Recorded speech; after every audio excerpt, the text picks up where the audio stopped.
Hey everyone, welcome to the RotoWire Fantasy Football Podcast, the Friday DFS version. We are in week 15. I think I have that right. It's crazy. The season is clipping along pretty well here. We had an interesting but weird Thursday night game between the Raiders and the Chargers last night that was kind of entertaining, kind of dumb, kind of bad. It was a weird mix of everything. But we're here for week 15. We got a full Sunday slate of 11 games. We have a couple games on Saturday, so those will be off the slate. But I am Scott Jenstad, joined as always by Andrew Laird. Andrew, how are you today? I'm good. You know you're late in the season when we get some Saturday games. Like, that's when you know you're like, oh, it's actually almost over. Why on the day that all the college football conference championships games are, do they finally decide to do that? I guess maybe college pushed stuff back, so it's moved around, so maybe they didn't know. But it's odd that it's competing with like Florida, Alabama, and some of those big games. Yeah, it is. I don't know. I don't follow college football enough. I mean, I know that it's been an absolute hot mess because of all the COVID putting issues. It very, very mildly. Yeah. But I assume it just. The conference championship weekend was probably like 2 weekends earlier normally, and they had to push everything back because the SEC started late. So I get it's probably just something they couldn't avoid. Yeah, as somebody like I barely follow college football, but when you see like Penn State and Michigan at the bottom of the Big Ten standings, and Northwestern is apparently playing in the conference championship game, you know it's a wacky year. Yeah, just Alabama, Clemson, Ohio State. You don't really need to know much else. It's right. Pretty much the same every single Notre year. Dame? No. Yeah, they're good this year. They're undefeated. They beat Clemson. So yes, they are very good this year. But just setting up to get killed in the. I was gonna say this week. I'm somebody who calls Notre Dame a fraud like every year. So like the fact that I see them up there, I'm like, oh, this is just a strange year then. Yeah, they're pretty good, but they play Clemson this week, so we'll see. But nobody wants to hear about that. No. We'll jump into week 15. I feel like it's wild that we're here. It's wild that the NFL has made it this far, and there's been some hiccups, but we are here. So some games off the slate. We mentioned Raiders Chargers played last night. Bills Broncos and Panthers Packers are on Saturday, so no Devontae Adams for us this week on the main Sunday slate. Sunday Night Football was actually shifted to Browns Giants, which is just wild to say out loud. So that's off the slate. So no Wayne Gallman for you, unfortunately, this week. But big loss. And then we've got Steelers Bengals on Monday night with an over under of 40.5. So good luck when you write up that Monday Night Showdown. That's going to be what, 2 kickers, 2 defenses, Ben and a receiver or something. That's like right. That. That's exactly what it is. I don't even have to write it. That's it. Let's go. Yeah, we're good. It's going to be a 100 word showdown article. That's right. I do go a little long on those. Or 3,000 or whatever you normally do. Hey, that's good. I tend to pump that article, but again, if anybody's playing Showdown, read Andrew's Showdown article. It's the best thing out there. When I do play Showdown, I usually play Mondays. I definitely, it's the first thing that I read. So that's you can tell that a lot of work goes into that, all joking aside. I don't know if that's good or bad, but it's very good. Thank you. So let's look at our Sunday slate. We talked about the games that aren't on it, but we've got 4 games that are over 50 on the Vegas total right now. We got Texans Colts 51, Lions Titans 51.5, Bucks Falcons 50.5. Then kind of the marquee game on Sunday afternoon, we got Chiefs Saints at 51.5. Breaking news this morning: Drew Brees is actually back in the building, get a start. I'm actually really surprised that it happened that quick. It's funny because I saw the Schefter tweet come out and I was like, huh. And I look back at the RotoWire player notes and like his last one was like, it's going to be a stretch for him to even be active on Sunday. And still has 5 broken ribs or whatever it was. Yeah. I don't know if they're overreacting to losing to the Eagles last week, or it just seems. I mean, they probably want the number 1 seed, obviously. Now that now they lost that game, and the Packers are like in a tiebreaker points ahead of them. But I don't know. It seems like they're really pushing this. I mean, I guess maybe they need him against the Chiefs, and Taysom against the Chiefs wasn't scoring enough points. But I was surprised this morning when I saw the news. Yeah, particularly because it seemed like there was some talk earlier this week that Sean Payton was like letting it on that this might be Brees' last season. And like if you have Taysom Hill, if theoretically Hill is your quarterback of the future, even though he's like our age, which a lot of people don't realize, then like why wouldn't you just like play him in the big games right now? Like just start now. But I'm not an NFL coach. I was surprised. I think it changes a lot, though. I mean, it changes a lot for me as we'll get into quarterbacks, but I think it also affects running backs and receivers for me. So it's a pretty big piece of news. Other big piece of news we talked about: Bucks Falcons was 50.5. Julio Jones is out, which pretty much you could pin to the top of this podcast every week. Yeah. So you can kind of just start there. It's just I feel bad for anybody with Julio in season-long leagues, but you're probably eliminated by now anyway. But I mean, that's a very well-known risk when you take it. That's a good point, and I think it'll definitely be reflected a little more in his price next season. I think is when we're really going to start to see that. But we do have some games with some low totals. A couple of those. We got Jets Rams is 44.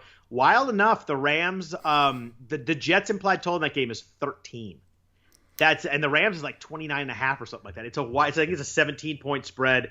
One of the bigger totals with that bigger spreads with that low a total I can remember. It's like almost like a college game. It's very strange. Yeah, it's the second lowest, or at least when I went through my list, it was the second lowest total of the week, and the Rams had the second highest implied team total. That's almost impossible. Like that's really hard for that to happen. Yeah, I think they cover also. Like I don't know if 17.5 is enough. So it just depends how much they take their foot off the gas. But I don't like the Jets are going to have a lot of trouble scoring points in that game. Every week. But especially so against the Rams defense. Yeah. The big news is, though, the Jets have Sam Ficken back. Oh, fantastic. So maybe a field goal or two? Maybe a field goal or two. Yeah. Patriots at Dolphins, another gross total 41.5 in that game. Just a note, the Patriots are 25-5 against rookie quarterbacks under Bill Belichick, and will have won 11 games in a row, and they get to Tonga Vailoa this week. So that'll be interesting. I think that streak gets broken this week. I think Miami beats them in Miami this week. Wow. I think the Patriots suck. We talked about this before the season, and you were very into the Patriots suck. Yep. And when they started off pretty well, I was taking a few victory laps, and I have been proven wrong. Yeah, I think they're really bad, and I think Cam Newton is not going to be back next year. Let's just put it that way. We've also got one other game. One other game sliding a little bit under my kind of 45 threshold for low games. We have the Seahawks at Washington. Weird that game's so low, but I think it's a factor of Washington's offense looked horrible last week against the 49ers, but their defense was really good. So it's just a combo of, like, obviously with the Seahawks defense playing a little bit better the last 4 or 5 weeks than they were earlier in the year, but the Seahawks offense is still explosive. It's kind of an interesting game. I didn't think we'd see many Seattle games under 45, to be honest. Yeah, for sure. I mean, this is probably one of the rare defenses, and they are away, so like that. Yeah, that helps. But I think that's a game that most people are probably just going to ignore. Yeah, I think so too. Like, it's just hard to pay up for the Seahawks in that game, and then you just probably, we'll talk about Terry McLaurin, who last week I loved and did not do anything against the 49ers. It was a weird game where Alex Smith played the first half, then Dwayne Haskins came in, and McLaurin had these one drive where he had these 2 catches, and I'm like, oh, here we go, and then didn't touch the ball again. It was so weird. Last week was weird. I was really good on running backs and defenses and horrible on wide receivers. So it's tough when that happens, because we're going to talk about those wide receivers that I missed on last week, and you got to figure out whether you go back to them, whether you don't. Like, it's weird. At DFS, like, you do get scarred a little bit by someone being really bad the week before, and it's not like season long where you got to play the guy again. You get to pick all these guys, but you can't get too scarred too, because 1 week for a receiver, that stuff happens. That stuff happens even to the best receivers. So it's it'll be fun to talk about some of those guys that I did miss on when we get to the receivers. Yeah, football is just so variant that it is. Yeah, things happen. It's not like it was a 1% outcome, but these things happen, and this week is just completely different. Yeah. So we'll start with the running backs. The one guy that you and I both liked especially a bunch last week was Derrick Henry, and he delivered in a big way. 26 for 215, 2 touchdowns, just a monster game. And when he gets rolling and they have a lead, it's just impossible to stop him. It's funny because the week before was his bad week. They were down 38-3 at halftime to Cleveland. And he's a guy that the game script can't affect him, but I think it needs to be pretty extreme like it was that week. We have a pretty clear top 2 running backs week with Henry and Dalvin Cook. It's kind of becoming that way, where those 2 guys are a clear step ahead of all the other running backs. Cook's 9,000 on DraftKings. Do you have a preference between the 2 this week? I think that Derrick Henry is very expensive, but got to be pretty popular against the Lions this week. I think he's going to be the most popular running back. Yeah, I think I think it's hard to get away from that. It's funny. Like, the conversation last week was basically between Henry and Devontae Adams, like who you wanted to pay up for, right? And obviously Henry ended up with like a ceiling game, so it's a little tough to compare it. Although Adams had a great game also. Yeah. But just looking at the 2, like, obviously people are going to prefer Adams in a PPR setting because he's the one catching all these passes and Henry doesn't.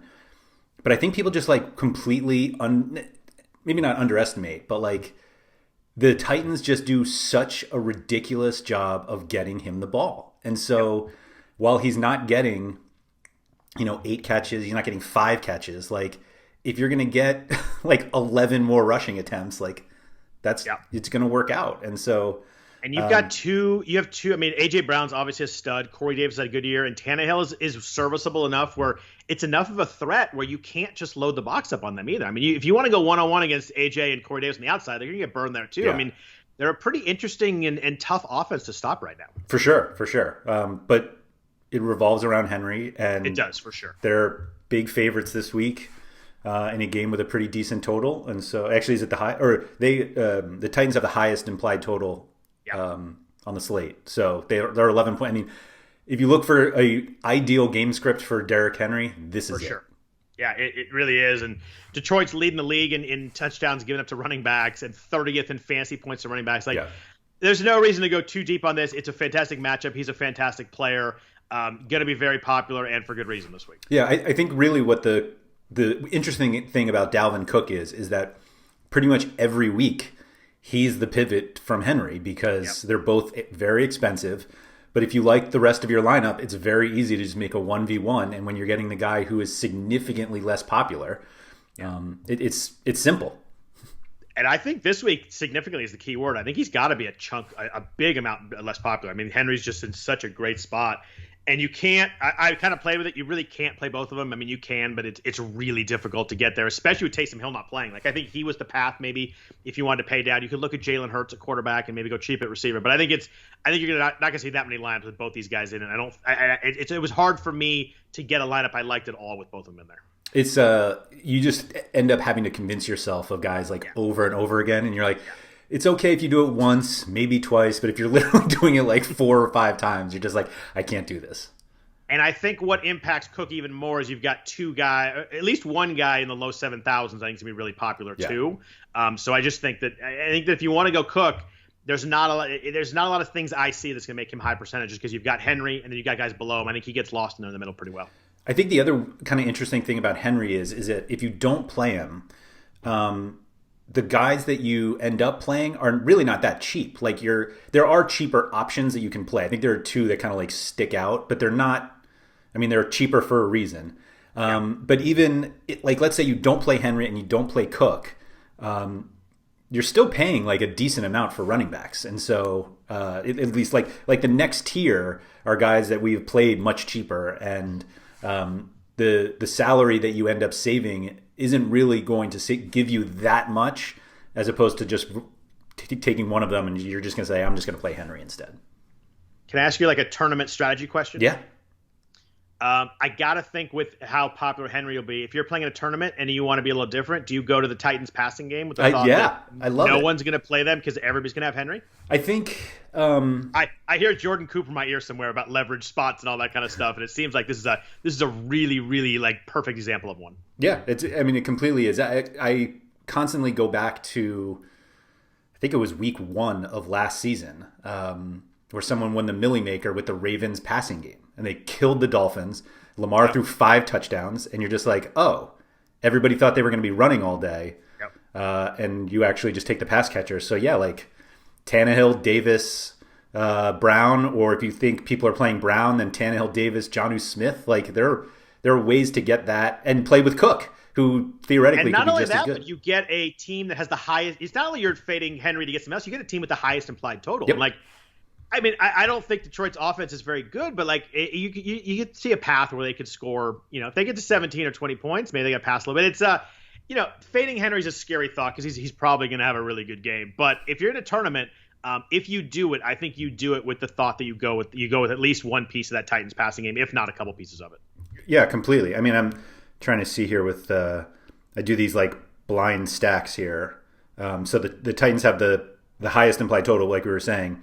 If you play Tannehill, Davis, and Brown, they're the 6th most expensive combo of like quarterback and top 2 wide receivers. And so, and that's only because Brown's pretty expensive, but the other guys are definitely affordable. And it's interesting. And Cook is against the Bears. I think we mentioned that he was okay against the Bears. 5 weeks ago in week 10, but he had 30 carries for 96 yards. So kind of struggled. It was one of his lower yards per carry games. The Bears have been good. Versus bad running backs last couple weeks, but like Jamal Williams and Aaron Jones had a big game against them week 12, so they are gettable. But like you stare at the matchups, you see Henry against Detroit, and Dalvin against Chicago. Like it's just obvious that a ton of people are going to just automatically click Henry really quickly. Yeah, I think so. Yep. I mean, Minnesota's favored in that game.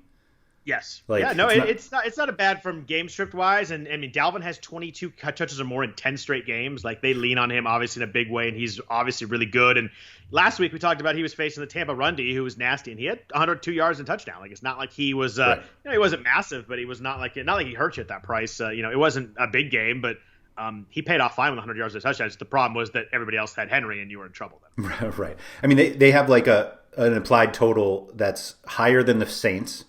It's a half a point behind Seattle. So, like, if you're looking at those teams, then you should possibly look at the best offensive player on the team that maybe other people aren't looking at. Absolutely. It makes a lot of sense. Let's jump down a little lower. I think the guy that sticks out for everybody this week is going to be Jonathan Taylor, both on the fact that he's been really good lately, and they face Houston, who we've talked about 9,000 times a year, how terrible their run defense is. And it's just bad. I mean, last week, David Montgomery was 11 for 113 and a touchdown, had that long touchdown run early in the game. Taylor only played 34 snaps last week, but he had 20 carries in those 30. Like when he's on the field, he's touching the ball. He had 150 yards, 2 touchdowns. He was really good against the Raiders last week. 2 weeks ago, they played the same Houston defense. He was 13 for 91. His touches the last 3 weeks are 26, 16, and 22. There's been a clear shift in this offense finally that Jonathan Taylor touching the ball every week. Yeah, I think the difficulty is that I think you're going to want to play Henry and Taylor. And, you can't just play every expensive guy, so you're going to have to find some values later. But yeah, I think that's going to be a very popular combination in cash just because I do too. Henry's unstoppable. And like you said, like you say it every week, like running back against the Texans, and I always find a reason not to play them. And I mean, just keeps working. It's crazy. And I was like trying to like come back at you last week. I'm like, if you told me that the running back that David Montgomery had 14 touches, I'd be like, see, it didn't work. And but they give up an 80-yard touchdown every week, so it doesn't matter. It's right. Exactly. I didn't know David Montgomery could outrun people for 80 yards. I was impressed. I was very impressed at that. Like, I didn't know he had that speed.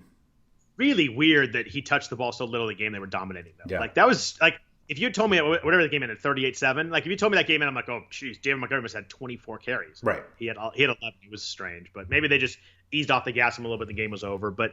So I really like a shift away from Taylor. I like Taylor this week, but I think the interesting pivot this week is Alvin Kamara. 7,400 now that Drew Brees is starting. He's priced down with the Taysom Hill, not being as good with him. Although last week he had 10 targets. Like they were trailing against the Eagles, and you could tell that they couldn't just run Taysom and do that. I think Taysom Hill he only had 5 or 6 carries last week, I think.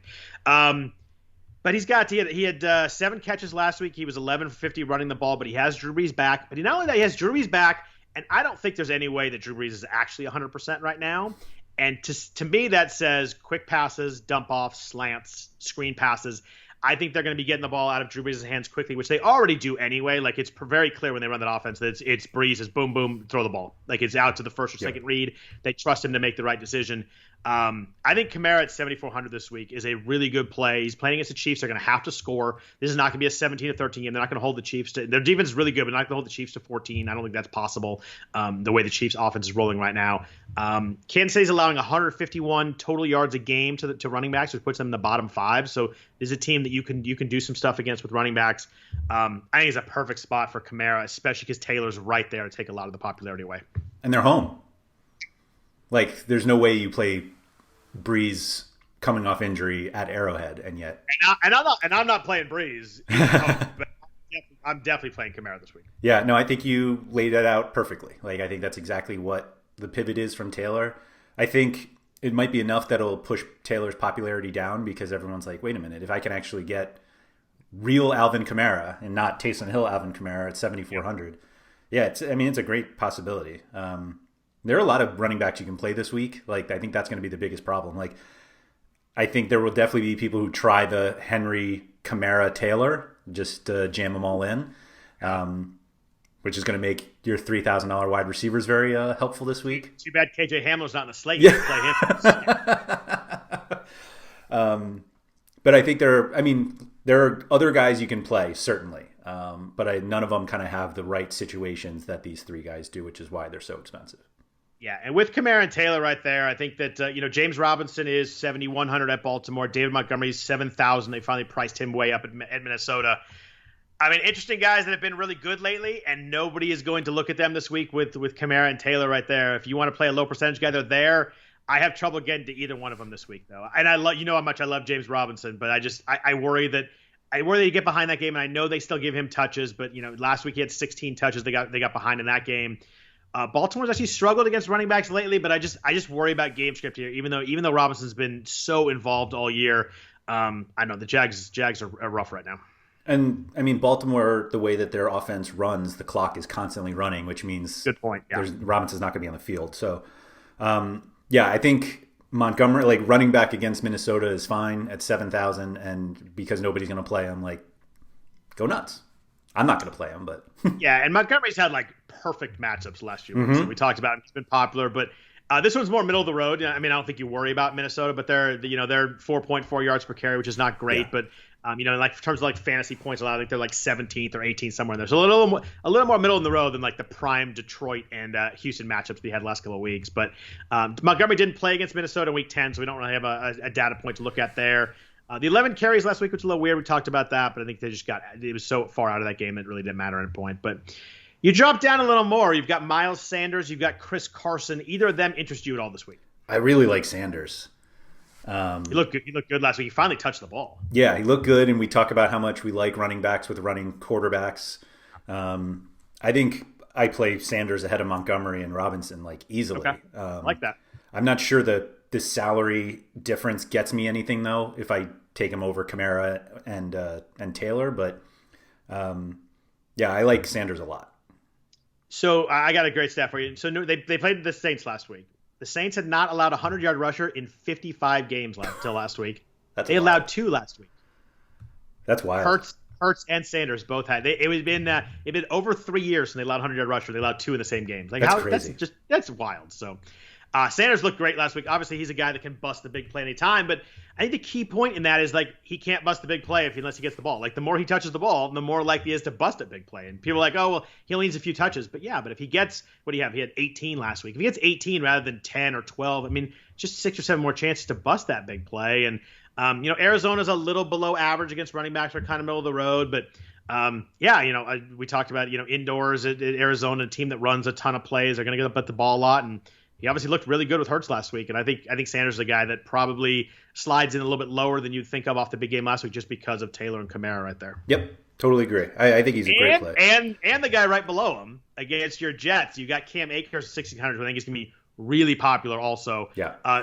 This weird Jets thing of like them not really giving up big games to running backs kind of continues. It's weird. They've given up, haven't allowed a 100-yard rusher all year. But last week, Chris Carson and Carlos Hyde combined for 142. So they did pretty well against them.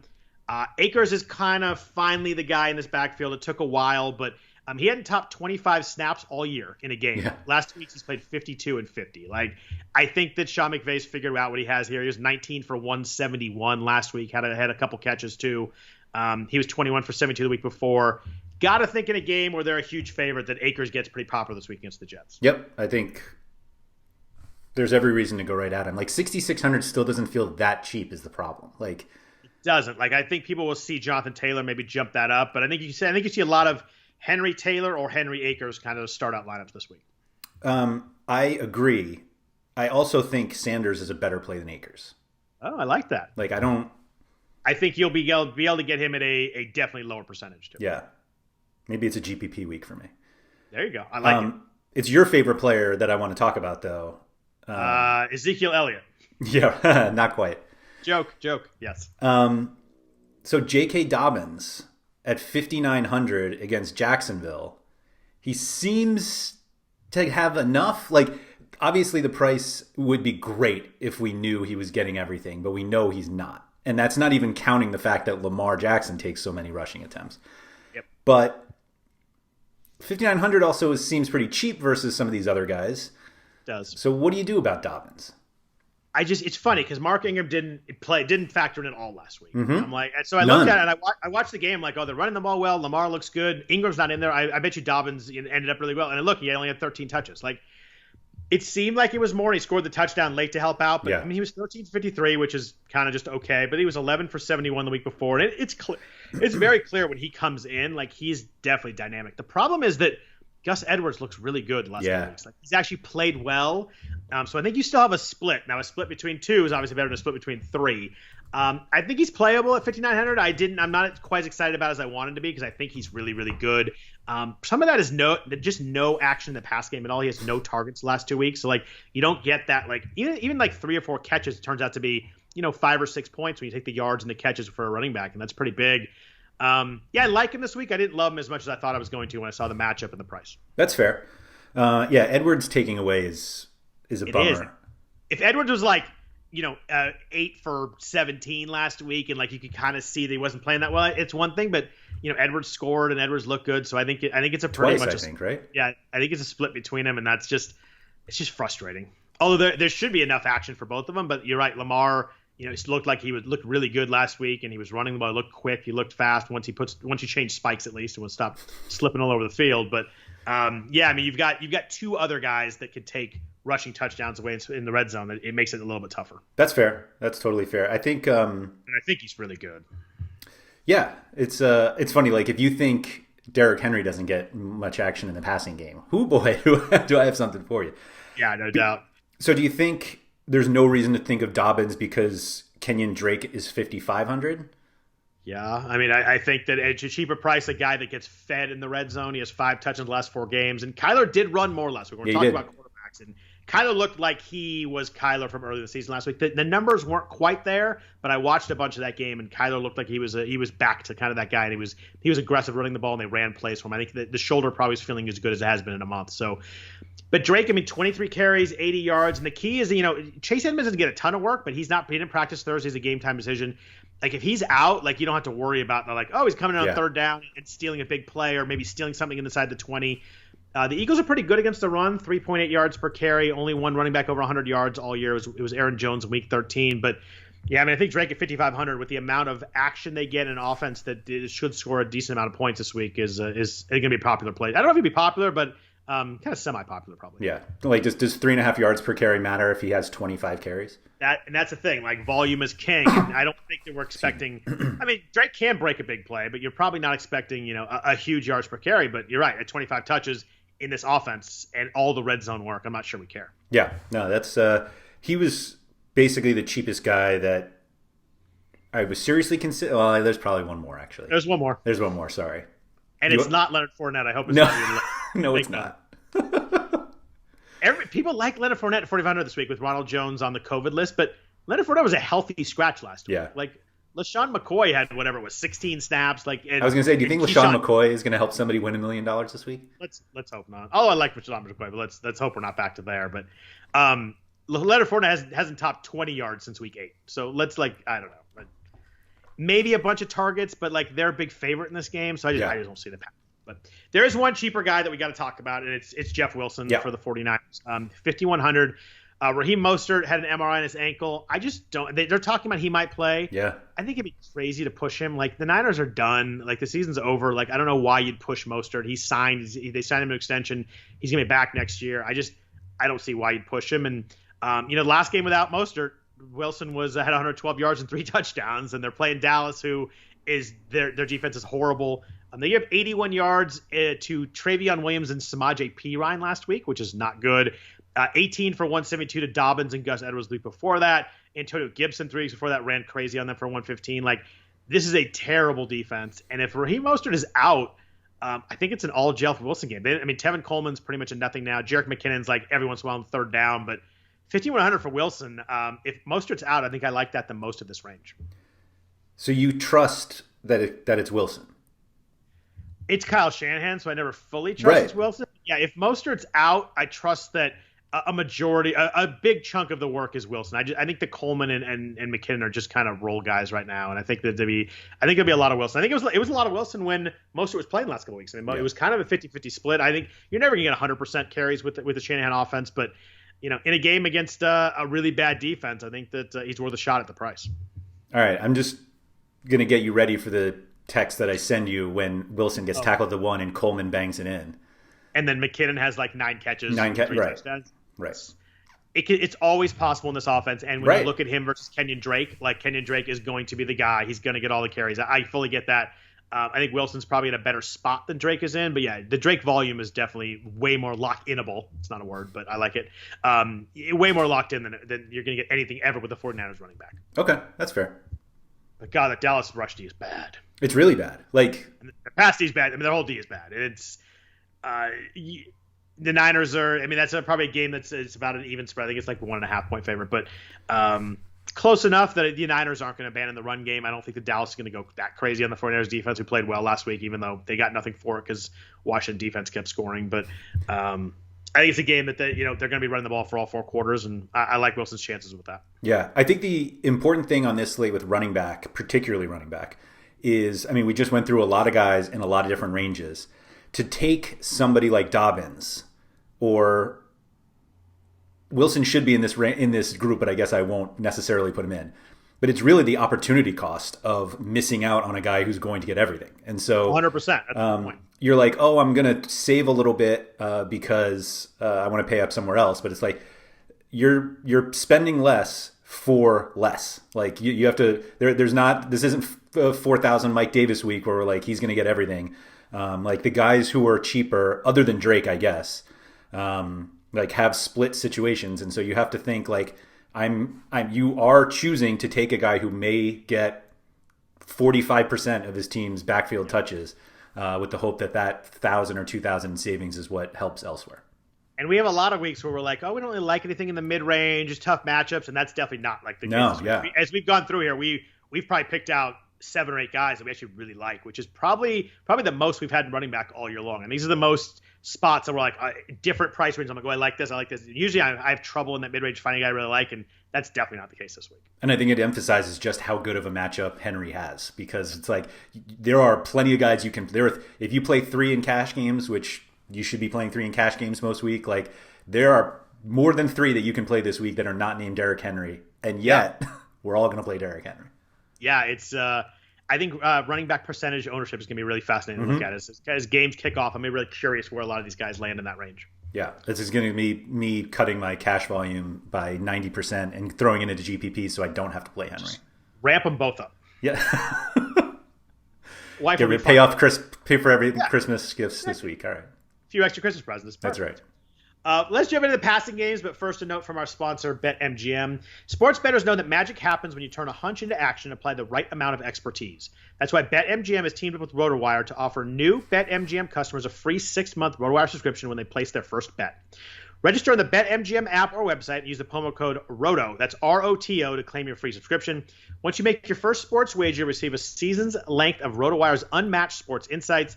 Find out why BetMGM is the king of sportsbooks by signing up and placing your first bet today. Visit BetMGM.com for terms and conditions. 21 years of age or older to wager. Colorado, Indiana, New Jersey, Nevada, Tennessee, and West Virginia only. States are growing by the week. I like it. Please gamble responsibly. Gambling problem? Call 1-800-522-4700 in Colorado, Nevada, and 1-800-GAMBLER in New Jersey and West Virginia. In Tennessee, call or text the red line at 800-889-9789. If you or someone you know has a gambling problem and wants help, call 1-800-9-WITH-IT in Indiana. Promotional offer not available in Nevada. Andy, did I see you tweet something that gambling in Connecticut might be coming soon? It's more promising than it's ever been. The double eyeball emoji on Twitter, and I got excited. Yes, I got excited as well. Apparently it's closer than it's ever been, which is encouraging. Can you then work on California next? I'll see what I can do. Beautiful. Let me know how that goes. Yeah. Quarterbacks and receivers this week. We got a couple guys at the top, although not really separated. Like we have, the running backs, we have a separated price. Patrick Mahomes is the top quarterback at 7,900, but nobody over 8,000 this week on DraftKings. He has 8,900 on FanDuel. Mahomes was 24 for 34 last week, 393 against Miami with a couple touchdowns. He has over 300 yards passing for 6 straight weeks. They've clearly committed to the passing game. Last week is the first time in 6 weeks he didn't have over 40 attempts, so they're passing the ball a lot. Start at the top. How do you feel about Mahomes this week in the Dome in New Orleans? We were saying how we liked at least Kamara because we think like the Saints offense is going to have to put up points because obviously if the Saints have to put up points it's because the Chiefs have already put them up. Which they do. I would be happy to not play a quarterback this week.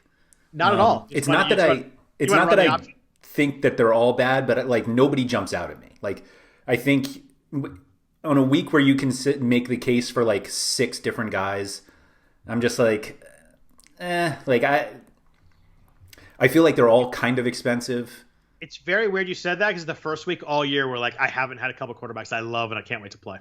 Right. I don't think Mahomes at New Orleans is worth the most expensive price. Like they haven't allowed 300 yards passing in the game all season, which is crazy in today's NFL. Like, that defense is really good. It's Patrick Mahomes. Like I'm not sure defense really matters all that much, but Maybe. If he's a top price quarterback and it is a really good defense, it's gonna be a fun game to watch. I'm looking forward to see how this game works out.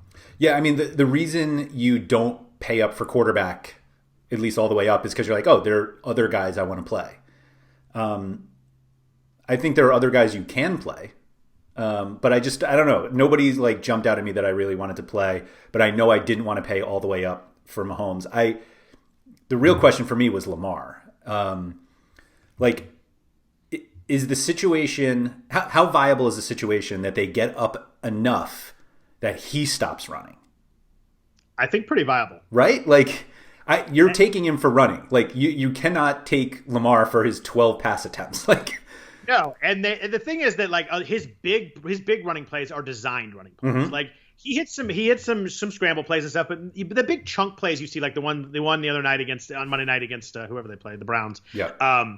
Was a clear like run option kind of thing where he saw something and he went and it was wide open. Like those are designed runs. He had 124 yards rushing, 94 yards rushing the week before, but like the big play to Andrews is a weird freak broken play that he can do, but it's not like he was, and the play to Brown at the end of the game was obviously they were playing the run and he got behind him. It was a good play, good pass. Sure. And came back in. It was a great moment, a great game, but he still hasn't had over 200 passing yards since week 10. Like you have to get the rushing yards, and he's a guy that he can do it. 100 rushing yards are easy for him if it's in the right situation. I just wonder whether in the second half whether Harbaugh calls it any plays to put him at risk at all. That's what it is. Like there's really no reason to run him if you don't have to. And theoretically, they could be up big because he has 3 rushing touchdowns. Of course. But that game script wise, it's almost the game is too lopsided to think that you're going to get enough rushing attempts at him. And if you flip this on, you saw that Lamar's thrown 17 passes in the game. Like you're not going to be surprised. Right. 17, you'd be like, oh, they aired it out.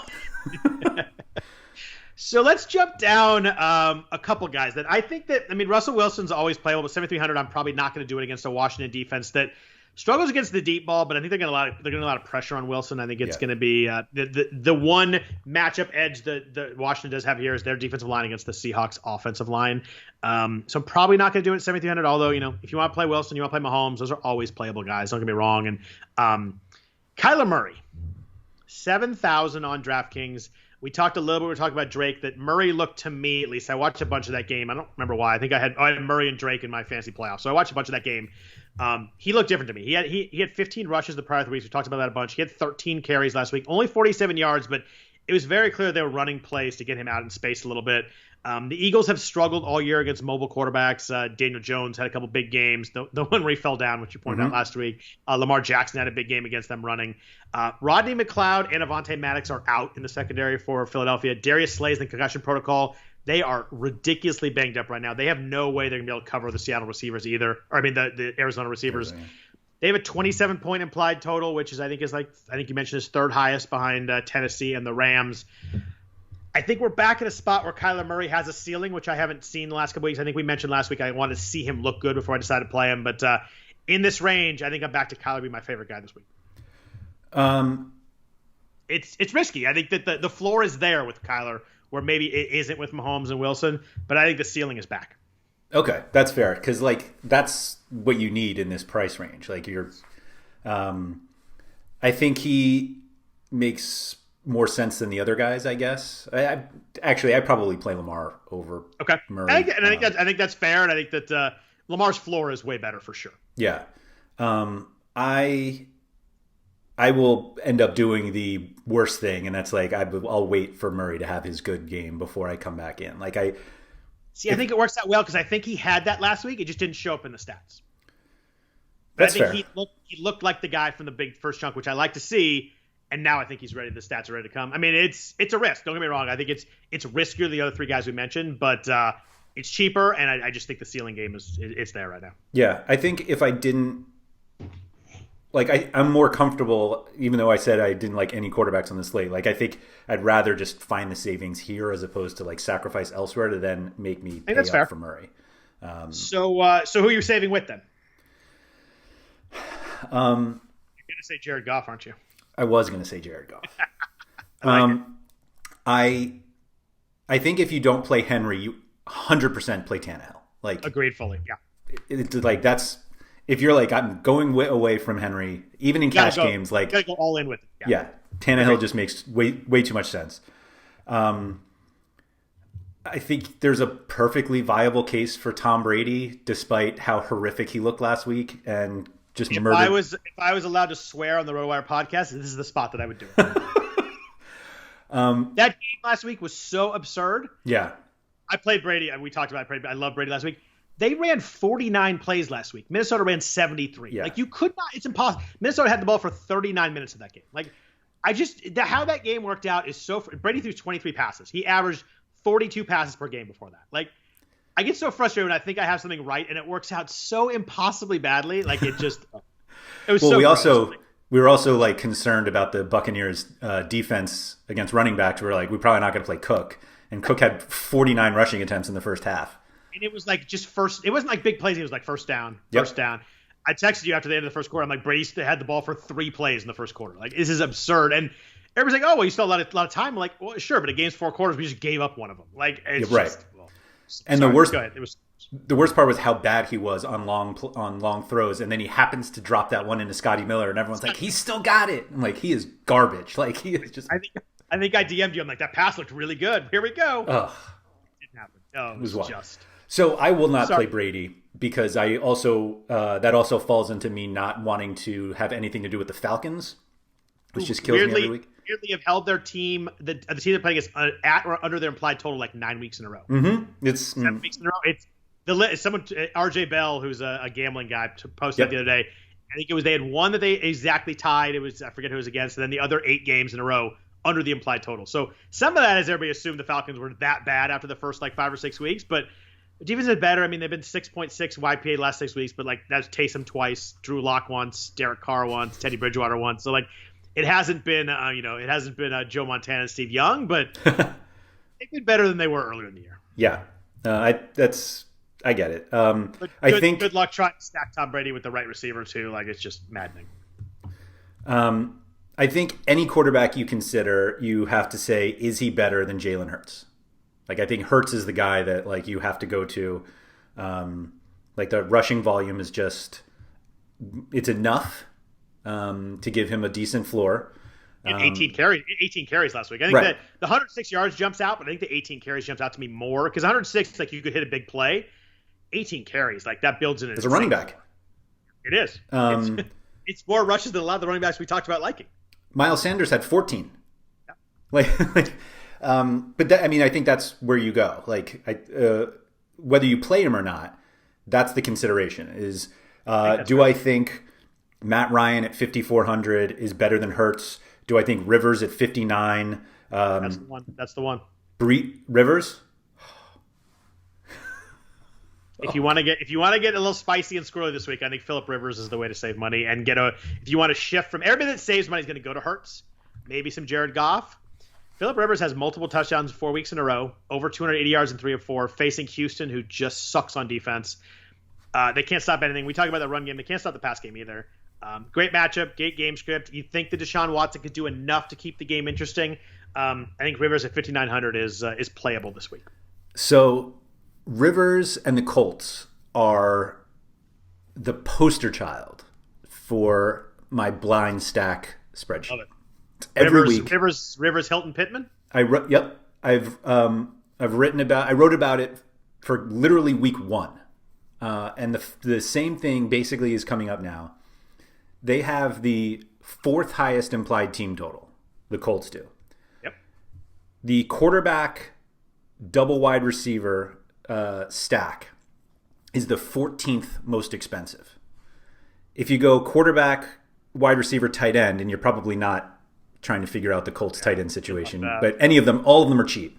That's 17th. And then if you want to do a run back with presumably Brandon Cooks, although I don't even know if that's the right call. Yeah. Or you go Kuti, might work too. Right, and Kuti's even is he cheaper this week? Actually, he's got to be. Yeah, he's a little bit cheaper. Right, that's the 15th most expensive out of what do we have? 22 teams. So like, and the thing with this game, like everybody's gonna talk Chiefs Saints all week. This game is a half point less total. Yeah, it's just a 51 total. I mean, it's right there. Mm-hmm. I think this is like not only do you get access to this team, and like we were talking about how Taylor has a great, like if everybody's playing Taylor, this is the same thing. Like if everybody's playing Henry, go to Tannehill and all the receivers. If everybody's playing Taylor, go to Rivers. But like they're cheap enough where you could play them with Henry. Like yes, you could play absolutely the chalky running backs because you're getting this fairly low owned receiving group. Like my path here was Rivers with the cheap receivers and Henry and Kamara. Right, that's how you do it. Because it's hard to get those two guys in, but this is a path where you get a piece that you get away from Taylor, so you shift off that one to Kamara. But while you do the same thing, you get a piece of the Indianapolis offense. I think it's a really interesting way to get Kamara and Henry in and still get to a high implied total too. All right, I'm gonna play that. I'm gonna play that team in a lineup. I think it's a fantastic GPP play. I don't think Rivers and cash.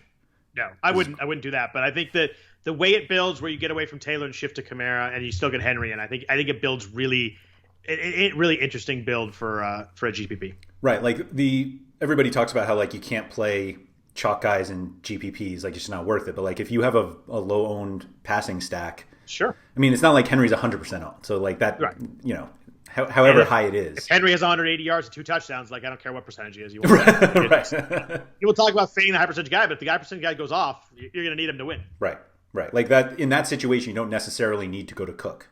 You don't have to be low percentage everywhere, I think is the key. Like right. you have to, you want to get some percentage difference somewhere, but doesn't mean you have to go every single spot like that. Right. And I mean, you can also, if you want to go nuts, like obviously Hilton and Pittman are the top guys, but if you take any of the other Colts wide receivers, like nobody's going to have them. And I don't even think you need to. I mean, I think Hilton will be a little bit popular. He's 5,500 off the really good weeks. I think he'll be popular, yeah. I think you probably want to, if you're going to do it, I think you probably want to play him in there. And I think Pittman will be low enough that gets you different enough anyway. And without Taylor, I mean, what you hope for then is that Rivers dumps off to Naheem Hines for touchdowns. Yeah. And you can see the path where it works really well. Mm-hmm. It's the exact same situation with the Titans. Like the exact same. It's a high total. Everybody's going for the running backs, so just take the pass catchers. We joked about Jared Goff earlier, but I mean, I think he's in this mix to talk about 6,300. Just a matchup play. The Jets are awful against the pass. We talked about how they're pretty good against the run. I mean, the last 5 weeks they've given up 4, 3, 2, 3, and 5 touchdown passes. I guess it's a matter of how early the Rams want to shut down the pass offense and go to Cam Akers and Darrell Henderson. Goff's been weird though, like multiple touchdowns in one of his last 6 weeks. The last 4 weeks he has 376 yards, 198, 351, 137. Like some of that is game script, and they've just been able to run the ball, and their defense is so good they've had big leads. But I don't know. You can see the path for Goff, but then you just see the league of the last 6 weeks, and they're just not airing it out like they did maybe last year or the year before. Yeah, I think you nailed it though. It's like a matchup play. And the Jets are significantly better against the run. They're not good, but they're better against the run. And with Hurts down here, that takes away, if someone does go cheaper, I think they probably go to Hurts pretty quickly over Goff. And, a quarterback against the Jets at a low percentage at cheap price, like the path kind of works. I just think there's other ways to go. Right. There's 17.5 points. Oh my God. I know. It's hard to see the Jets scoring enough to make it so that Goff has to throw the ball all in the second half. But we've seen weirder things. It's hard to see that one. It's what you don't see are when spreads are higher than implied team totals. It's like I've been telling you, college games, and like that's it. Like you see those Alabama games where they're favored by 42 and the other team has a 6-point implied total, but it's just you don't see it in the NFL very often. Stupid Jets. Hey, only 3 more weeks to go. Trevor Lawrence. I saw a stat today that Trevor Lawrence is like 85-3 since high school. Great. You think he loses 3 games in his first month in the NFL? Yeah. I saw the Jets were minus 250 to go winless. Wow, that really has shifted the last 4 or 5 weeks then. That's really bad. It's not good. For the record, that's really bad. I'm trying to think of who they finish with. I think they play Miami and they finish with New England. Oh, Cleveland and New England. Rams, Cleveland, New England. So they have no chance against the Rams. Home against Cleveland, yeah, that's tough. And then at New England to decide the division, right? They might beat New England last week. That'd be beautiful. Bill Belichick doesn't lose the last game of the season to the Jets. Probably not.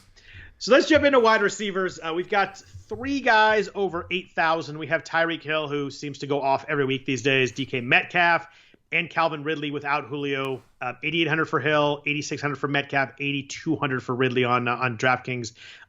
Hill is dramatically more than the other two on FanDuel. He's 9,300 on FanDuel. More Metcalf is 82 and Ridley's 84. Wow. What are you doing with these 3 guys this week? I tend to have trouble getting them in this week because I think I'm going to spend some money at running back. But what do you feel about these 3 guys? Yeah, I mean, these are the guys that you can get if you play like Wilson, Drake, and someone else, I guess. Or you don't even need the GPPs. You probably don't even need another one. I think Ridley without Jones is one that like people will be able to go to. I mean, it was pretty popular or it wasn't quite as popular last week, but 8 for 124 and a touchdown. Like, yeah, he has over 100 yards in 3 of the 4 games right. where Julio hasn't played. Like, it's just pretty clear that when Julio's not there, he's just getting a ton of action. And he had a touchdown in the game he didn't get 100. Yeah. So I think Ridley. Just, I guess the price on DraftKings is close enough, but like we talk about, like I think the Saints defense is good enough that like a ceiling game from Hill may not happen, and so he's just such an insane weapon. He is, yeah. He had 7 targets last week and managed to score twice and have 111 yards because he had that 32-yard rush touchdown. I looked up. I'm like, oh, Hill hasn't done much today. I'm like, oh, I guess he kind of has. It was just he had a huge. I thought maybe I was hoping that they were going to count that rush. I was hoping it was a little forward pass because his receiving prop was like 80 something. Like he got the total yard prop, but he didn't hit. He has 16 touchdowns. Yeah, that's insane. We're in week 15. He has 16 touchdowns as a receiver. I mean, that's like oof. He's got to be one of the smaller guys to ever get that many, right? It's funny. There was a stat the other day of like most touchdowns ever of receivers 5'9" or under. And they had Cole Beasley number 1, and Tyreek Hill retweeted it with your double eyeball emoji. So maybe they had Tyreek Hill as too tall, is like listed as 5'9" or 5'10", so he didn't like just quite fit. But yeah, I mean, he's far and away whatever height you want to set that, he's far and away the best guy ever at that height at receiver. So yeah. Metcalf's interesting. Like Washington defense is good, but the one weakness they have is deep balls to wide receiver ones. They've struggled against on the outside a little bit. Ayuk had 119 yards against him last week. James Washington, Washington had big games the week before. Amari the week before that. So I think that Metcalf, he's 8,600 though. He's really expensive. I think most people probably go to Hill instead. I think this might be a week where you can get DK, less owned than normal against in a tough matchup on paper at least. But it's just hard to get the 8,600 for me this week. Yeah, I think there are enough guys in the 74 to 64 range that you could probably get away with fading Hill, Metcalf, and Ridley. One guy apparently I do want to talk about, DeAndre Hopkins. He's the guy that benefited the most from Kyler's shoulder looking much better. I mean, he had 9 for 136 on 11 targets. You sent me a message during the game like, oh, I guess DeAndre Hopkins is back. Look at that line. So, and the Philly DBs we talked about Murray, they are insanely banged up. And if Darius Slay doesn't play, he's in concussion protocol. Like they just have nobody that can guard Hopkins right now.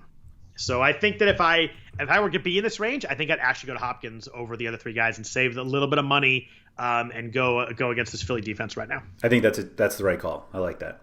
We got AJ Brown in here. We talked about if you're gonna go away from Henry, 7,600. I think he's a really good path to go. He's really big last week. Allen Robinson's good every week and better with Trubisky. Like weirdly, like he has 74, 75, and 123 yards in 3 games that Trubisky's been back. 33 targets in those 3 weeks.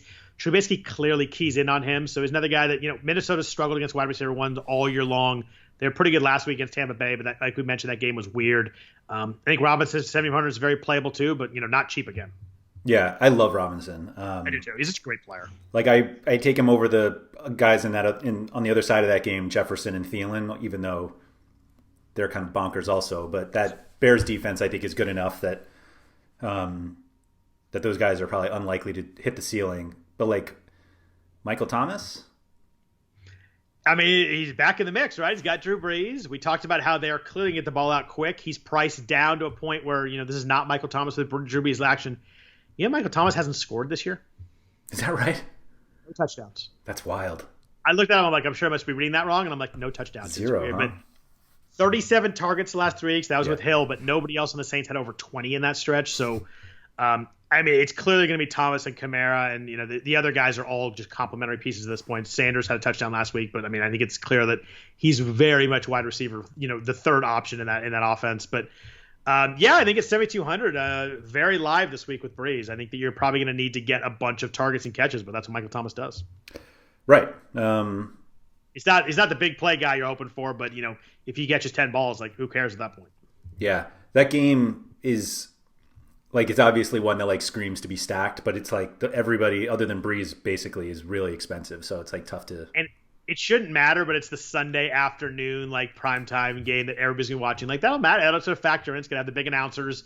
People are gonna stack that game. People are gonna play a lot of guys in that game and find ways in, but like you said, they're all really expensive. Yeah, Travis Kelce's 8,000 at tight end. Like we haven't seen that in a long time. Right. You have to do it with Brees, which is really like not the fun way to stack that game. If I'm doing Mahomes and getting cheap houses, I'm not doing Brees. Yeah. We talked about Jared Goff, and the pass defense of the Jets is bad. We got Robert Woods at 6,800, Cooper Kupp at 7,000. Woods is questionable with a thigh injury, but expected to play by all quotes and all accounts. Woods was quiet last week, only 5 for 32 against New England, but they were up in that game. Like they didn't have to throw the ball. He still had 8 targets. Targets last week, 15, 12, 11, and 8. Great matchup. 3 Seattle receivers scored last week against the Jets. They've given up 90-plus wide receivers in a 5-week stretch. They get up 6 of those in week 7 through 12. Like they can't stop anybody. I have no problem with using Woods or Kupp this week. I'd probably lean to Woods myself just because I think the consistency of targets is a little bit better. Yeah, I always lean to Woods anyway. Like if they're priced similarly and when Kupp's more, then it just makes the decision a lot easier. Yeah, Kupp's weird. Like, he's just kind of all over the place. His targets last 4 weeks are 13, 5, 9, 5. They're just kind of all over. He scored last week for the first time since week 4. He's just kind of been really up and down. Like, he's not a good floor guy. There's some big weeks in there, but I go Woods. He was such an easy floor play last season, too. What? It's weird. It's been a strange year for him. Yeah. We talked about Jefferson and Thielen, against the Bears. They're fully priced up here at 7,300, 7,100. I mean, they're always playable, but I think you saw last week a game where, they have a lead where they just lean on Dalvin Cook and the targets kind of went down a little bit. But, I mean, I'd go Jefferson over Thielen just because I think the big plays there. But Thielen has the red zone, so it's kind of hard to differentiate between them this week. Jefferson's just a stud. If you stack that game, do you play Trubisky or Cousins? I probably go Trubisky, Robinson, then come back with one or two of the Minnesota receivers. Yeah, I think that I think Trubisky just has a little more kind of if the game gets a little wacky, I think he's got a little more upside. Cousins. I don't really want to play Trubisky either, though. Cousins, Thielen, and Robinson is the 4th most expensive QB wide receiver 1 opposing wide receiver 1 stack. Huh. Like you're not saving anything on that one. No. You could go Trubisky, Robinson, and back with Cook if you wanted to get a little different with it. Trubisky, yep, you could do that. With the thought that Minnesota gets the lead, they lean on Cook a lot, and Trubisky and Robinson throw the ball the second half. I think it's an interesting way to do it. Yeah, the Trubisky, Robinson, Thielen, so the other side is the sixth most expensive. You're right, so you're not saving money. Yeah, that's a good point, and it's good to look at it that way too. Let's jump down to cheaper receivers. First guy I want to talk about is the one we talked about at the start of the show, Terry McLaurin. 6,600 on DraftKings has not been. Price hasn't really dropped. He's been really bad the last 2 weeks. 2 for 14, 2 for 24. And it's weird because he was the guy that we talked about like week after week. It's like the floor is just there, the targets are there. He's always been really good. It just has fallen off. Some of that's quarterback play. Some of it's been game script. Like the game last week they had 190 yards against the Niners. They did nothing all game. Seattle was horrible against wide receivers early in the year, but like no one over 62 yards the last 4 weeks. Although they did face the Jets, the Giants, and the Eagles in there who don't have any wide receivers. Last TD to a receiver was week 9 though. Like they have come on a little bit. They've been better on the back end. I mean, Jamal Adams getting healthy and Carlos Dunlap signing has helped that situation. The price hasn't dropped, so like he hasn't been it's not like they're like, oh, we're gonna put him down to 5,700. What the hell do you do with McLaurin this week? I don't know how you play him. Like You're playing him. I want to argue with that so much, and I can't. I don't know. You're playing him with either a banged up Alex Smith or with Dwayne Haskins. Like, why are you doing that? And Haskins actually has a higher percentage share when McLaurin plays, but like they're not. I don't think they're really good shares either. Like it's just Haskins didn't look good in the second half. I love McLaurin. I like the price. I like the matchup. I just hate the quarterback situation so much right now. Yeah, I don't. There's a guy slightly cheaper that I like so much more. I have two right under him that I love this week. Who's your guy? Brandon Ayuk. We talked about him last week, and we talked about I missed on receivers last week, but Ayuk was one we hit on big time. He's a beat. I mean, Debo went out with the hamstring the first play, and you can't predict that, but that was obviously huge. 10 for 119 on 16 targets. But that's 5 weeks in a row. He's averaging 20.5 points in PPR last 5. We talked about last week. I did the blind, like if I told you the receiver had 4 straight good weeks, what would you do at 5,400?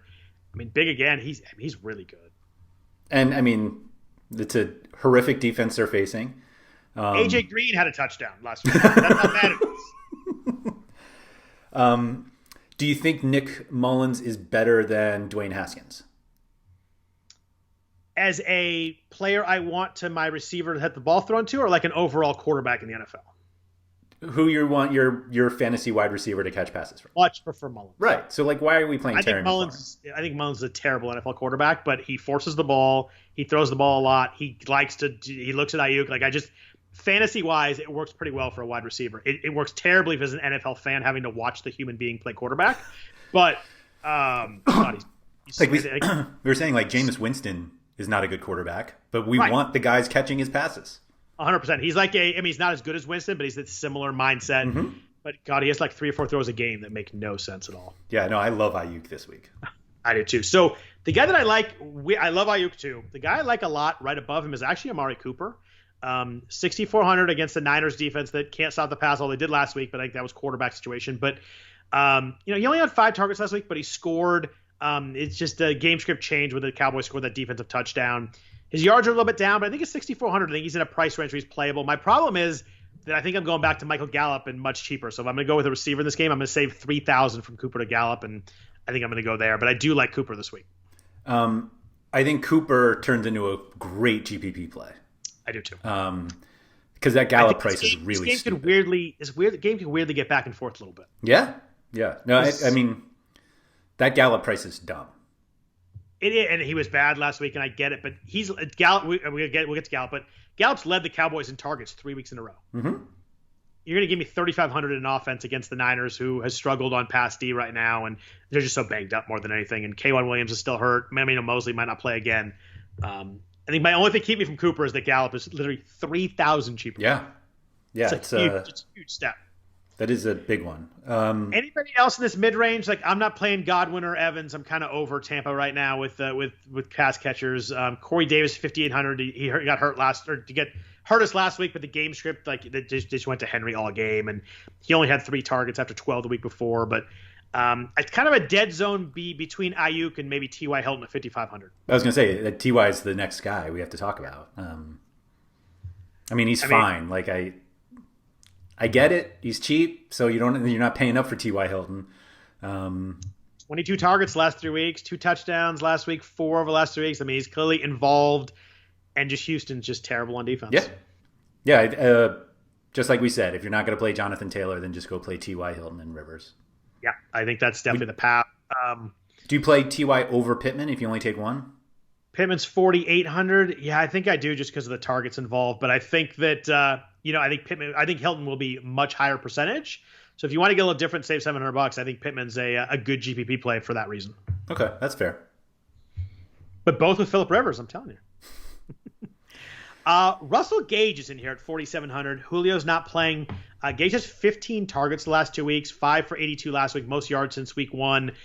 Good game script. Is a game that they're not going to be able to run the ball against Tampa. I'm pretty sure that this time that's actually being true.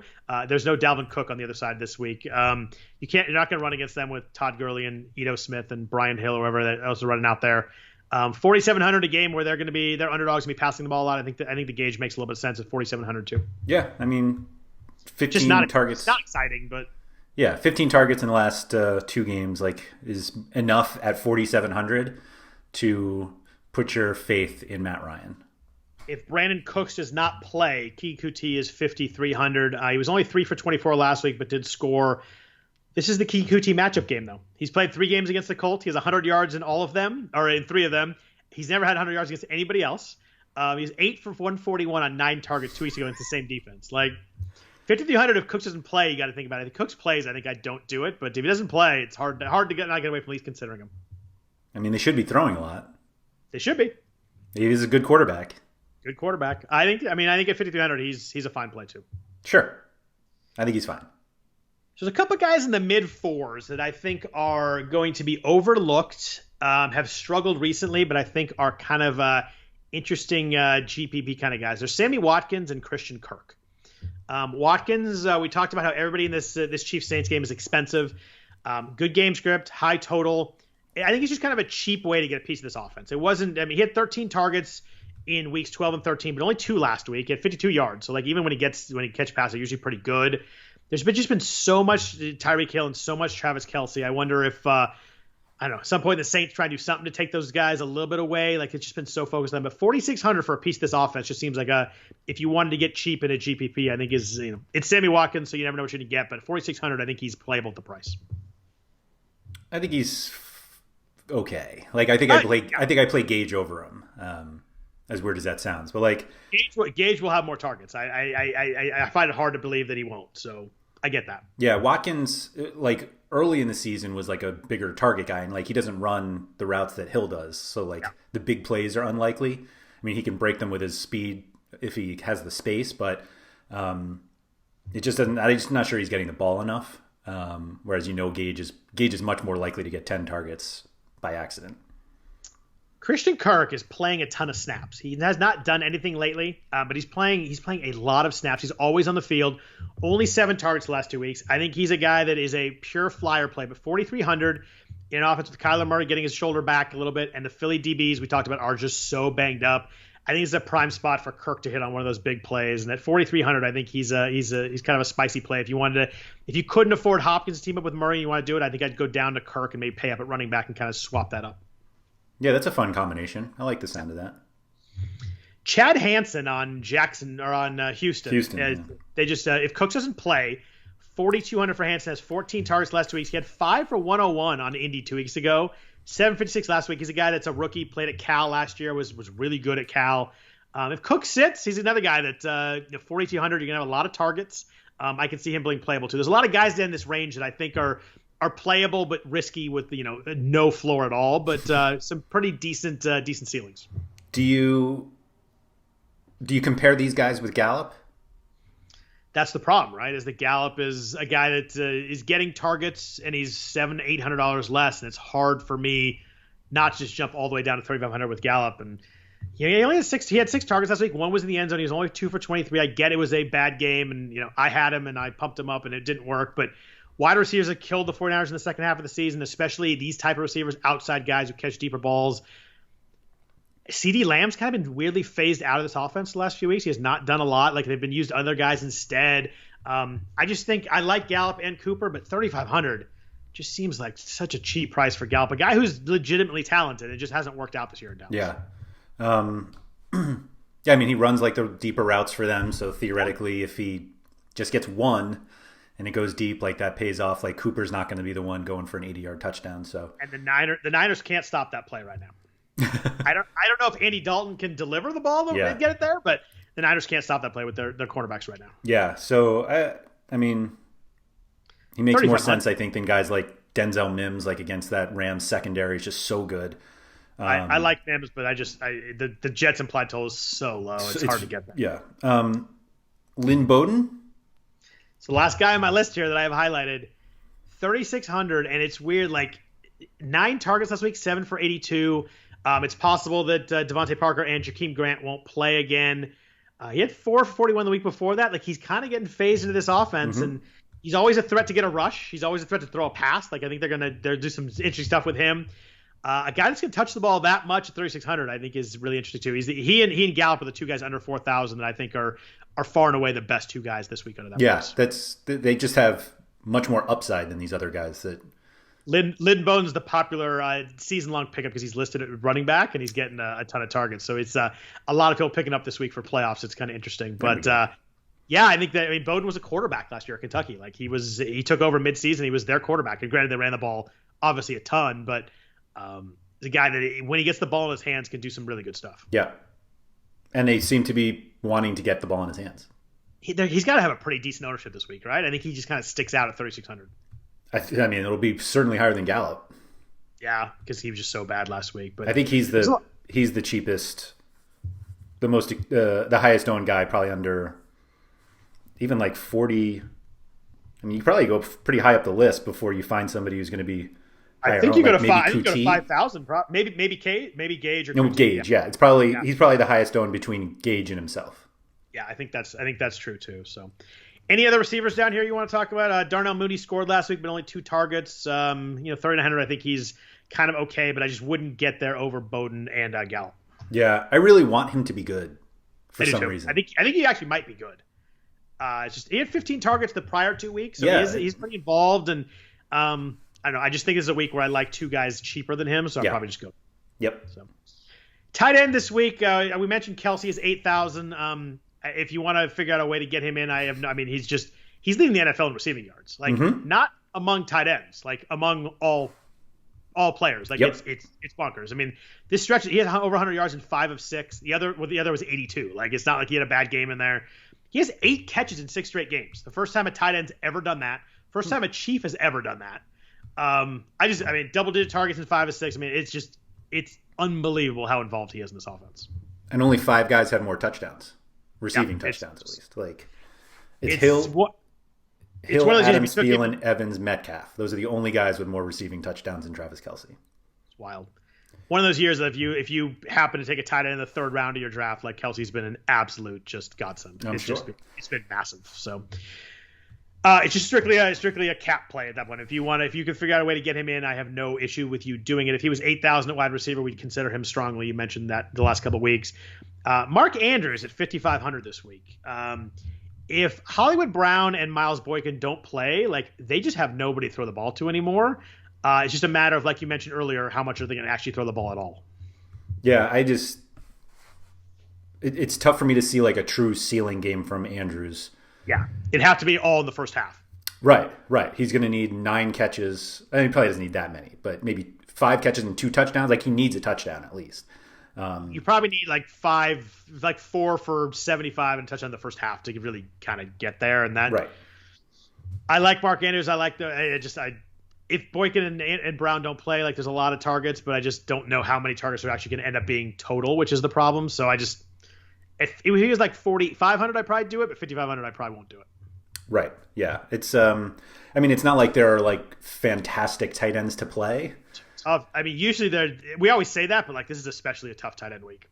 There are guys to play, but I have 2 guys under 4,000 I like, but anybody you like at all? Who do you like? I always look at Jets, whoever is playing the Jets.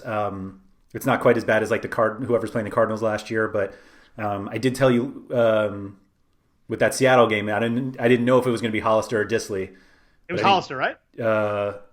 Was it Hollister? I think it was Hollister. They're literally the same to me is the problem. Like if you could buy into just like team tight ends, then no, it was Disley. It was Disley. There you go. See, there you go. I messed it up already. So they're just guys. So I think like Tyler Higbee at 3,800 is fine. I think you could play Jonnu Smith at 3,700. All these guys, you basically need a touchdown to like really make it work. Let me rephrase that. If one of these guys has a touchdown, you don't have them, then you're kind of in trouble. But I don't think anybody's like going to be super popular. I mean, people still love playing Logan Thomas, who sporadically like has a good game, and Goddard at 3,900 is fine. That's one of my 2 right there. I like Goddard. He was 443 last week with Hurts. He had 6 targets from Hurts. He had the most targets on the team, and clearly was more involved than Zach Ertz was. I think Zach Ertz had like 2 catches for 8 yards or something like that. But Hurts definitely lowers the ceiling of the passing game, though. Like it's just you're not going to get a ton of passes. But I think that the situation, the way they run their offense right now, I think you get some spots where Goddard can kind of run free. So I do like that one at 3,900, price down under 4,000. The other one I like, I'm going back to is Cole Komet at 3,000. He had 7 targets again last week. He's played over 50 snaps 3 weeks in a row. I think he's just a guy that is very involved right now. And at 3,000, give me the guy that's involved with with Trubisky 3 weeks in a row. Of course, Jimmy Graham scored the touchdown. I was gonna say you're not taking the guy who actually scored the touchdown. So freaking frustrating. But you give me 7 targets back-to-back weeks. The guy at 3,000. Trubisky's kind of chucking the ball around a little bit. Over 50 snaps 3 weeks in a row. I think that Comet's probably where I'm going to land in most lineups where I save some money on tight end. If not, I'll go up to Goddard at 3,900. Yeah, I think Comet. Yeah, I mean, all of these guys I think are fine, and Comet at least gives you the salary savings. He's actually cheaper than Graham. That's funny. Yeah. Irv Smith, Kyle Rudolph's doubtful. Didn't practice on Thursday. He was 4 for 63 and touchdown last week against Rudolph.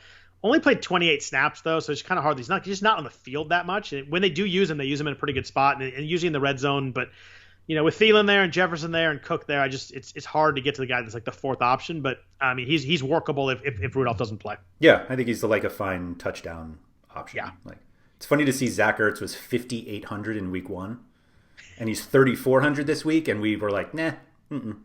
He just didn't look right to me last week, and in a game where Hurts doesn't throw the ball a ton, I'd rather go to Goddard. Yeah, Gronk is weird. He has the last 5 games he had 106 yards and 6 catches in week 12. The other 4 of those 5 games he has 2 catches or fewer. Like he's just not involved at all except the one game he blew up. But since Antonio Brown's been there, he has been way less a big part of that offense. Yeah, I like the Evans or Godwin from all last year, and that wasn't even with Brady, and now it's like you have to figure out those 2 plus Brown plus Gronk. Like it's just buying into that passing game is really. And he's 4,200, and like there's so many guys I just get cheaper and that I think are more involved. And it's kind of same with T.J. Hawkinson. Like I really like T.J. Hawkinson, but 5,200, if I'm going to do that, I'm probably just going to go cheaper. But he missed targets the last 4 weeks, 7, 8, 9, 11. Like he's really involved in this offense without Kenny Golladay. He had a touchdown last week. I think that Hawkinson's really good. I just think that the 5,200 kind of gets me away from him. Yep, totally agree.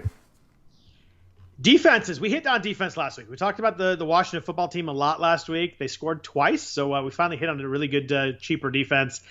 I had trouble with defense this week. Who do you like this week? You didn't just go right to the Cowboys? I thought about it because Nick Mullins makes mistakes, but God, their defense is just so bad. Yeah, it is bad. They scored last week.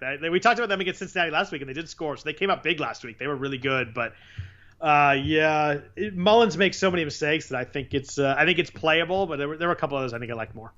The one that jumped out at me is Washington.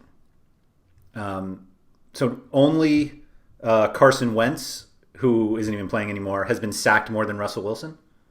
And like we talk about, like Wilson's a very mobile quarterback, but he also occasionally mobiles his way into another defender and goes down. And so 2,600, they're at home.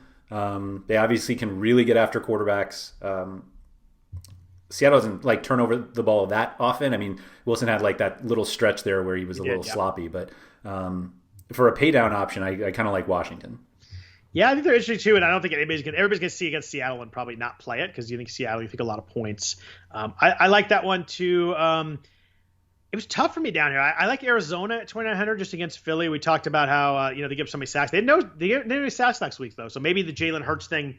It's harder to obviously sack them. They ran the ball so much they just didn't drop back like they do with Wentz. So I don't know if you can. The Philly O-line still sucks, but maybe not to the point where Wentz drops back and gets sacked. Maybe Hurts just gets either avoids those or they don't run the same plays. So there's that too. But Arizona had 8 sacks last week against the Giants, so they are playing. They are getting after the quarterback a little bit.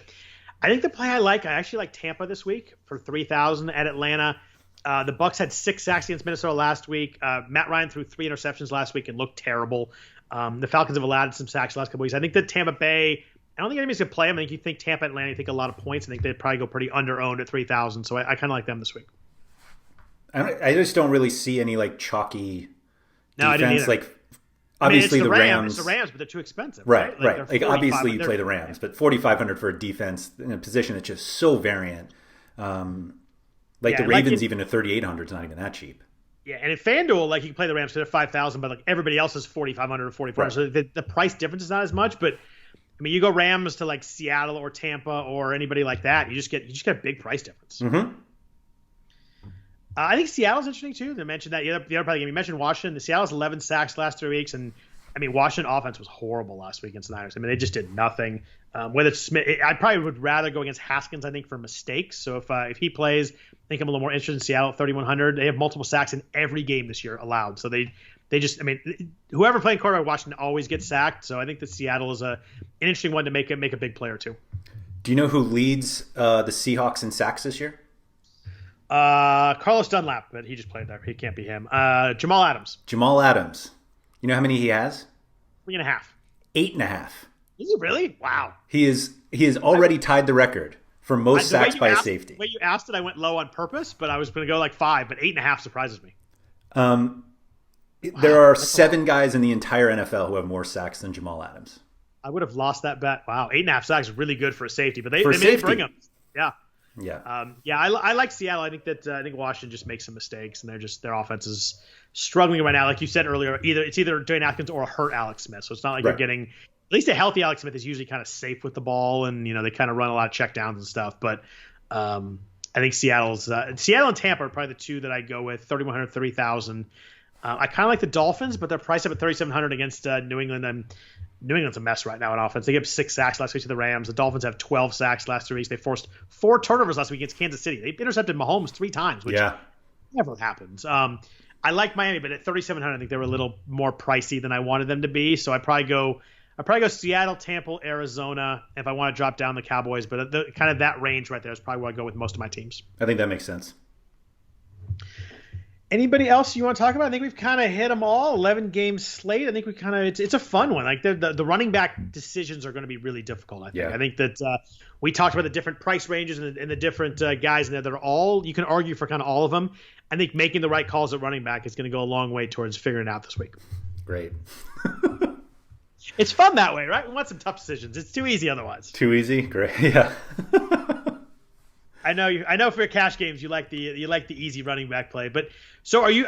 Real quick, I got to jump out of here. But are you playing a Henry in a cash game right now? If you had to set your lineup right now, yeah, probably right now I am. I was just curious how that works, but yeah, I think it's gonna be a fun week of setting lineups, which is it's what we're here for anyway. That's we right. Want to win, but we want to have some fun while we're doing it. We'll do it. Well, thanks everyone for listening to the RotoWire Fantasy Football Podcast, the Friday DFS version. We always appreciate that. Week 15. Hopefully you've enjoyed the last 4 months with us.